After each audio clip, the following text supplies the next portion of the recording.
தமிழ் சினிமால வந்துட்டு நெறைய ஃபேமஸான வில்லன்கள்லாம் இருக்காங்க. ஆனா, தமிழ் சினிமாவுக்கு ஒரு வில்லன் இருக்காங்க. யார் தெரியுமா? Censor board. ஜனநாயகனுக்காக மட்டும் நான் இப்ப பேசல. நான் மட்டும் இல்லாம, இப்ப டைரக்டர்ஸ் அஜய் ஞானமுத்து, கார்த்திக் சுப்புராஜ் மாரியான பெரிய டைரக்டர்ஸுமே வாய்ஸ் ஓவர் பண்ணிட்டு இருக்காங்க. என்ன அப்டின்னா, சென்சார் போர்டு வந்துட்டு ஒரு டபுள் ஸ்டாண்டர்டா இருக்கோ அப்டின்னு சொல்லி எல்லாருக்குமே டவுட் ஆயிட்டு இருக்கு. ஏன்னா, இப்ப ஜனநாயகனுக்கு வந்துட்டு மிலிட்டரியோட எம்பளம் யூஸ் பண்ணியிருக்காங்க. அதனால அப்டின்னு சொல்லி ஒரு காரணம் சொல்றாங்க. பராசக்தியுமே ஹோல்டுல இருக்கு.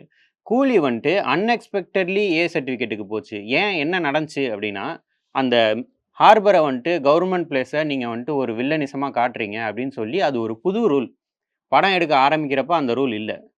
இருந்துச்சா இல்லையா கன்ஃபார்மா தெரியல. வெளிய அவங்க சொல்லவும் இல்ல. படம் எடுத்துட்டு போன அப்புறம் இல்ல ஏ தான் குடுப்போம் அப்படின்னு சொன்னாங்க. அது வந்துட்டு கூலிக்கு ஒரு மிகப்பெரிய பாதிப்ப ஏற்படுத்துச்சு. இந்த மாரி இன்னொரு படம் ஒண்ணு சொல்லலாம். ஜிப்ஸி 52 கட்டு. படத்தோட வில்லனே மாறியாச்சு. அந்த சம்பவம் எத வச்சு எடுத்ததோ அதையும் மொத்தமா மாத்தியாச்சு. இதெல்லாம் பார்க்கும்போது சந்தீப் ரெட்டி வங்கா வந்துட்டு ஒண்ணு சொல்லுவாரு. சென்சார் போர்டு ரிட்டயர்ட் ஆன பழைய directors, film enthusiast, film knowledge உள்ளவங்கள்ட்ட இருக்கணும். இது வேற ஒரு பீப்பிள்ட்ட இருக்கு. அதனால வந்துட்டு கன்னா பின்னான்னு கட் ஆகுது அப்படின்னு. இதுக்கு எக்ஸாம்பிள் பார்த்தீங்கன்னா, கேரளா ஸ்டோரி, காஷ்மீரி ஃபைல்ஸ் இதெல்லாம் வந்துட்டு அவங்களோட ப்ரொபகண்டாவ டெவலப் பண்ற படம். அதுக்கு எந்த கட்டுமே இல்லாம வந்துருச்சு.